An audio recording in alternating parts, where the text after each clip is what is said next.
Good morning. Thank you very much, Susie. And I am absolutely thrilled and honoured to be invited by Susie to open this, the inaugural summit for Bright Futures, the Channel Islands Human Capital, the future of work. It is clearly an important opportunity to explore the preparations which we as a community need to make for the changing face of the world of work. And I think clearly upskilling and reskilling are vital for our economy, for maintaining our population in an era where our demographics are changing, and for delivering against the aspirations of our government plan, Future Guernsey, the Policy and Resources Plan, the plan for the future of the island.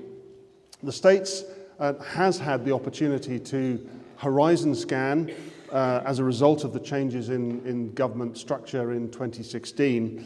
And of course, as what came out of that process, as we're all aware, is a recognition of the pace of change in the modern world. And I think whilst work has clearly evolved over centuries, particularly since the Industrial Revolution or the first Industrial Revolution, these changes are accelerating with the speed of technological advancements, particularly, of course, artificial intelligence. And there are obvious and significant implications for our community and for our public services. And in the very short time that I'm with you this morning, I just want to highlight some of the few initiatives that are already in play to prepare us for that change. Clearly, different skills will be needed in this new world of work. And the States recognise that there is a need to develop lifelong learning opportunities. As we all know, it doesn't just stop at the end of school years, and opportunities and training that is relevant and accessible to all. And of course, the transformation of education is well underway. Secondary education is no longer selective, and the same curriculum opportunities will be accessible to all in the single new school across two sites. Tertiary provision is coming together as the new Guernsey Institute from the 1st of July this year. And in November 2018, the Skills Action Plan was published by Skills Guernsey, a body which comprises government led by Deputy Dudley Owen, who is here this morning, the private sector and educational bodies. And its objective is to ensure that Guernsey has a highly skilled workforce equipped for the opportunities and challenges of the global economy. And to date, Skills Guernsey has done quite a lot. It's conducted, importantly, research on the skills gaps across our economy. It's consulted with industry to understand some of those workforce issues. It's brought together training providers in one forum to coordinate training activities. And it's identified the need to develop digital skills as a priority, which of course informed the business case to justify further government investment in the Digital Greenhouse project, which I think everybody will accept has been a great success and is continuing to grow.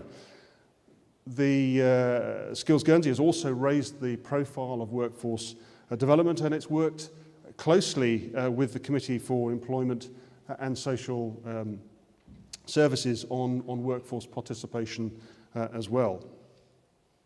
We of course have a finite human capital resource, and the States have set out to carefully manage our population to ensure that it is of an appropriate size to secure the island's economic activity without overcrowding and increasing the demand on public services. And again, most people in this room will know that new legislation for the population management law was introduced in 2016.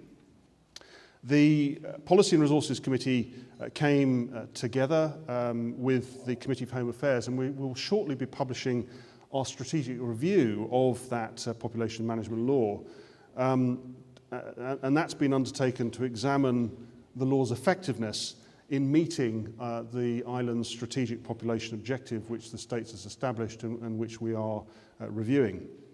The Committee for Employment and Social Security is this year consulting the community on its policy proposals for multi-ground discrimination legislation, with, of course, the hope is that that will enable more people to come back into work who might otherwise have been discriminated against on, whether it's on grounds of age or disability or one of the other grounds.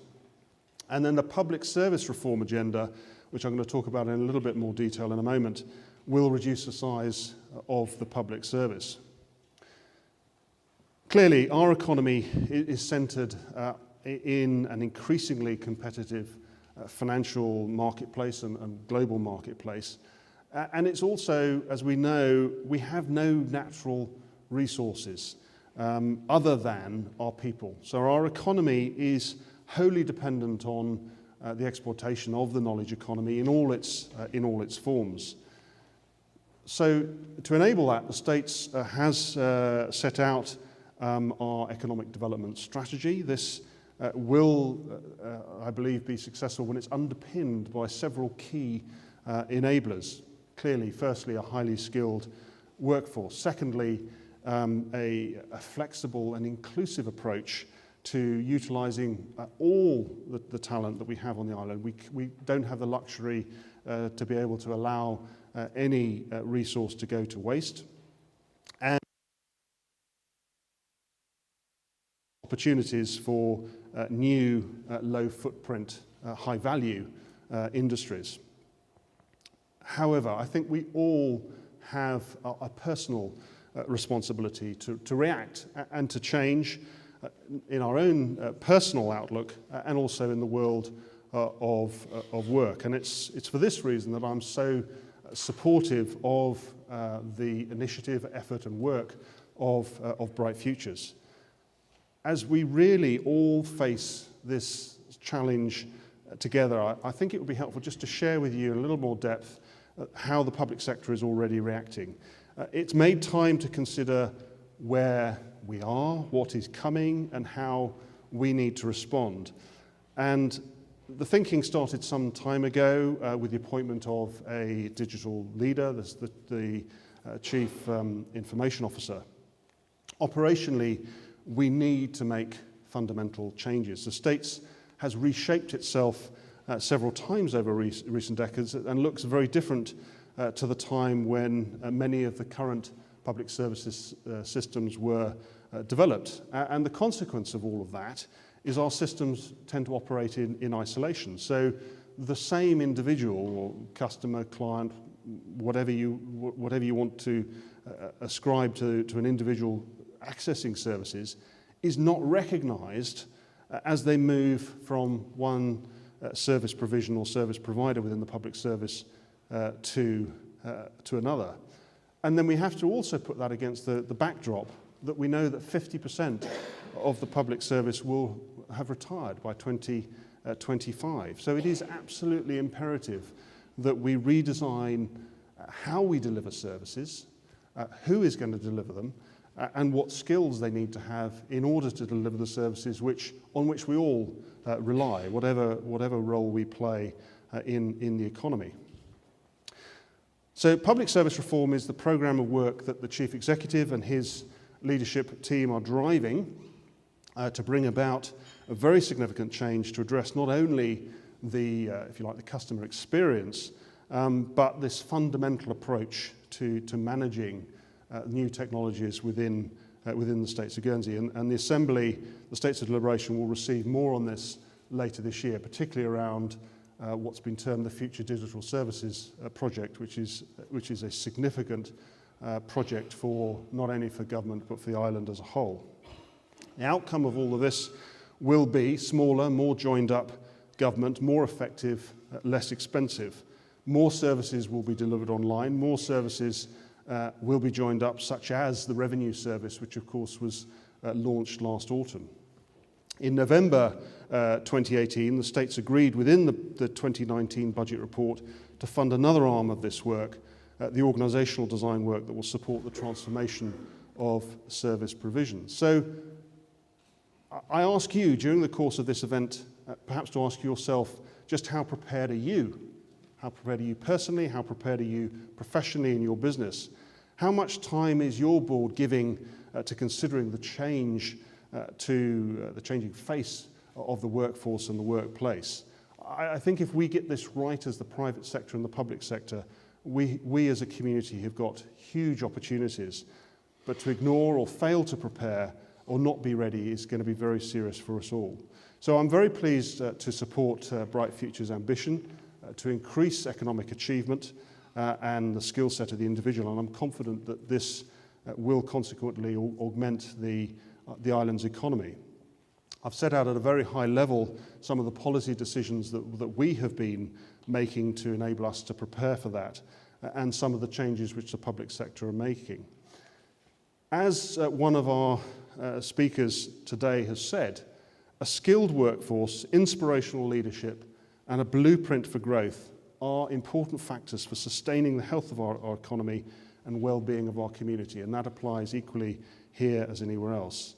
So I would add that important enabling policy decisions, I think, have been made and are to be made, and now we must all become more aware and take action for ourselves and for our businesses as well, because I think the public sector is already doing that. So thank you very much for this morning. I regret that I'm on a flight to London this morning, so I'm now going to dash to the airport. I was hoping to be able to stay here for some of today, but I do wish you every success with the event. It's fascinating. You've got a great group of speakers coming up, and I also wish you not only success for today, but what's going to follow from this event. So good luck, and thank you very much indeed. Thank you.